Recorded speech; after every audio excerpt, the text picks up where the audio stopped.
Je m'appelle David Georgeon, je suis risk manager dans le cinéma sur les tournages et je suis au Paris Images pour donner une petite intervention sur la sécurité sur les tournages. Et ben, le métier, en fait, ça consiste à essayer de mettre en sécurité tous les salariés de la production, c'est-à-dire d'évaluer un petit peu tous les risques qu'il va y avoir dans les tournages qu'ils vont effectuer et d'essayer d'encadrer et de les aider, voilà, à faire qu'ils aient des bonnes conditions de travail. Voilà, c'est-à-dire qu'on n'est pas là pour freiner l'artistique, mais on est là justement pour dire vous voulez faire ça, on peut le faire, mais dans des bonnes conditions. Donc à ce moment-là, de temps en temps, il y a des moyens à mettre en place pour que justement les salariés puissent travailler dans des bonnes conditions. Oui, l'important c'est d'intervenir le plus en amont possible pour pouvoir déjà avoir une bonne compréhension de ce qui va se passer, essayer de lire le scénario, de comprendre les actions qui vont s'y dérouler, et puis après, de manière technique, de comment la technique, la mise en scène, l'artistique va essayer de filmer ces actions pour qu'elles correspondent un peu au script. Donc du coup, c'est là où c'est important d'intervenir en amont parce qu'on va essayer d'évaluer un petit peu, de voir comment ça va se passer, c'est-à-dire quel type de décor va être envisagé, quel type de moyens de prise de vue va être mis en place, de moyens d'éclairage, de moyens de machinerie. Donc un petit peu toute cette logistique qu'on essaye d'encadrer et d'aider à faire en sorte qu'elle se déroule bien pour tous les salariés.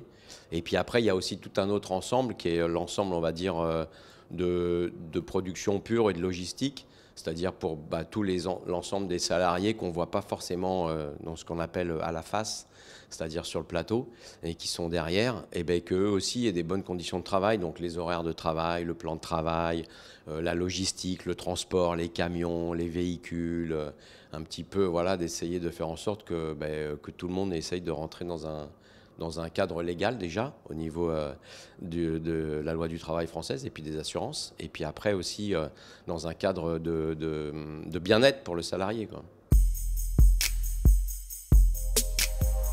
Je pense qu'il n'y a pas pour devenir gestionnaire de risque sur les tournages, il n'y a pas de parcours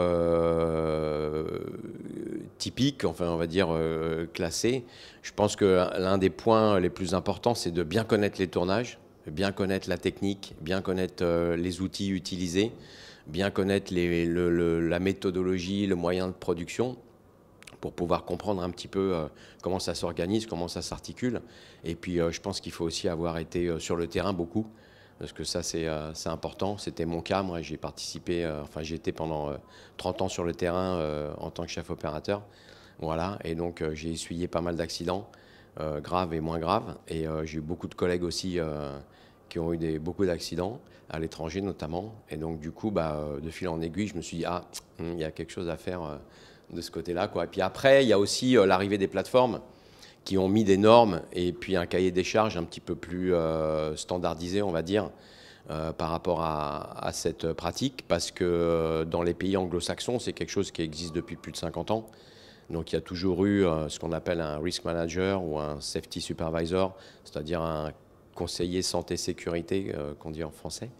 Et parce que eux, c'est quelque chose qu'ils ont à cœur, en fait, c'est d'essayer de faire en sorte que tout le monde travaille dans des bonnes conditions, que ça soit assez encadré, aussi bien pour la production qu'aussi bien pour les salariés. Ça marche dans les deux sens, hein. Vraiment, on est là pour aider la production à mettre en place des bons systèmes, une bonne méthodologie de travail.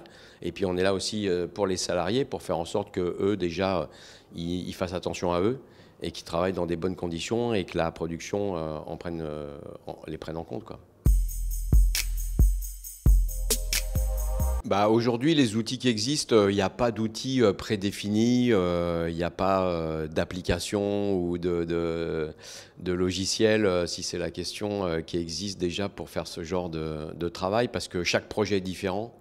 Donc, bien sûr, il y a une gamme, on va dire, de travail qui est toujours la même, puisque sur un film, il y a toujours les mêmes secteurs, donc il y a toujours les mêmes intervenants. Il y a la machinerie, la lumière, la caméra, les transports, les costumes, la menuiserie, la construction et tant d'autres. Donc forcément, oui, il y a quelque chose qui se reproduit, on va dire, de film en film. Mais chaque chose est différente, chaque film est différent, parce qu'en fait, l'intention artistique, elle est différente. Donc c'est ce qui fait que il y a autant de films qui existent, parce que même si une histoire elle a déjà été faite, elle peut être refaite d'une autre manière. Donc en fait pour nous c'est pareil, un film c'est un film, mais chaque histoire est différente. Donc la manière dont on va le filmer, la manière dont on va l'éclairer, la manière dont on va mettre la machinerie en place, elle va être différente. Donc ça peut générer des risques différents. Donc pour l'instant, il n'y a pas d'outils prédéterminés, prédéfinis qui pourraient encadrer tout ça. Donc on fait au coup par coup, au film par film. Mais on est en train de travailler justement à essayer de mettre un petit process en place pour essayer des choses qu'on est en train de développer en ce moment, justement pour essayer de mettre en place un espèce de protocole un peu standard qui après pourra se décliner en fonction des différentes problématiques ou catégories de risques qu'on va rencontrer, quoi.